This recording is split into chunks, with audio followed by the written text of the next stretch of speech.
book by New York Times bestselling author Chris Anderson reveals some behind-the-scenes information about events that have polarized the royal family. Chris Anderson is the author of the just-released Brothers and Wives: Inside the Private Lives of William, Kate, Harry, and Meghan, and he joins us now live here on CB24 Breakfast. Chris, I felt like I was reading an episode, a modern-day episode of The Crown as I was going through your book, because it was just such a fascinating insight into the sort of upbringing and then, of course, the present-day lives of the brothers. But let's talk about the brothers first.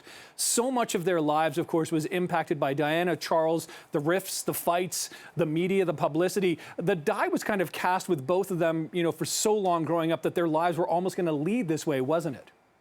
It's funny you should say that because, and first of all, I have to say that I have been covering the family for 50 years. It horrifies me to say it, but I covered the royal family for Time First and then ran People magazine's royals coverage in the 70s and 80s. So I've paid attention to them all this time. I always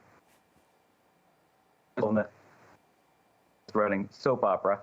Yes, indeed, from the very beginning, when he was 4, Harry knew that he would always be in his brother's shadow. There's a very poignant photograph in the book of Harry arriving for his first day of school, and he reaches up to take the teacher's hand, shake her hand, and she reaches right across the top of his head and shakes William Charles's hands instead.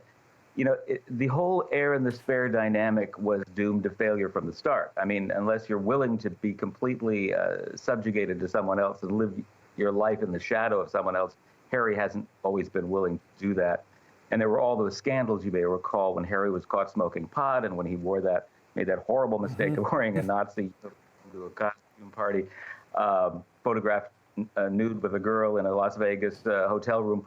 All of these incidents he took tremendous heat for, and in some cases rightfully so. William did similar things and never got in that kind of trouble. So I think it was inevitable that there would be some rift, but I never thought it would be this total. This is a complete break right now. And you know, it's interesting because the comparison could also then be, you know, applied to the wives as well, even just how Kate's pregnancy was reported on and what she did in pregnancy versus how Meghan was reported on during pregnancy, right? There were such stark differences there as well. And again, we're talking about next in line to the throne versus, you know, 12th, 13th, 14th down the list almost.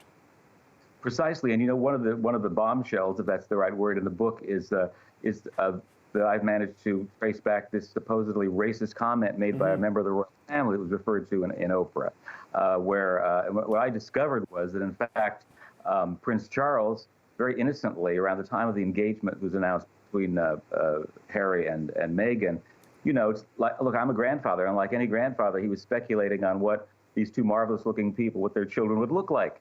And, you know, and that was the eye color, hair color, you know, complexion. Well, that innocent remark was spun by the men in gray at the palace that Diana used to complain about into something really more nefarious. And by the time it got to Harry, it became something else again. So it's interesting to see how this intrigue has gone on. Look, I remember going to the 25th anniversary of the Queen, you know, the Silver Jubilee, Queen's anniversary on the throne. She was 51 at the time. Charles was 29. No one could have foreseen then, before Diana was even on the scene, that you know, this kind of drama would continue. You know, for her reign, it's going to be 70 years next year, the Jubilee. So it's been just a fascinating saga. And you know, you've seen so much, so you probably saw this poll that came out last week from the Angus Reid Institute here in Canada about sort of Canadians' connection to the monarchy, of course, with Barbados, you know, saying farewell to it and becoming a republic. Canada's future in the monarchy, about 50% of Canadians, Chris, now say they're not really that interested in it. And I think so much of it has to be from these scandals that just continue and continue. And the scandals aren't going away. If not, they might be even intensifying now.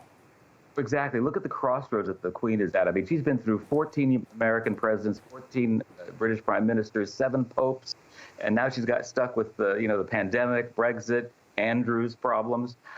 She needed all hands on deck to help her through this critical period of preserving the monarchy and handing it on to Charles.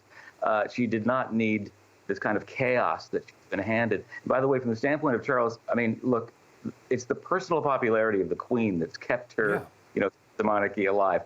I'm really dubious about whether Charles can pull this off without the total support of both William, or the Cambridges and the Sussexes, as it were. Yeah, exactly, and that's going to be the thing, right? Because with the Queen, you know, her health, she's had some health issues lately. You know, taken some time, some downtime, as it were. But she's 95 years old. She's not going to be around forever. But the appetite for Charles alone just seems really lacking, doesn't it?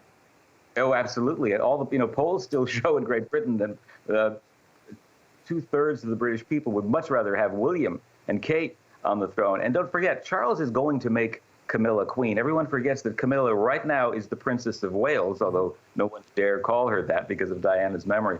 But when he is crowned, there's no, is he going to not allow her to be, is he going to make her the first queen consort never to be crowned alongside of her husband? Of course he's going to insist Camilla become queen. And that is a very unpopular move. And unless he has the full and total support of William, Kate, Harry, and Meghan, it's going to be a rough road for Charles. Yeah, listen, Christopher Anderson, your book is really a revealing insight behind the palace walls. Fascinating stuff. Good luck with it, and thanks for joining us here on CP24 Breakfast. Oh, thank you. It's a pleasure. Okay.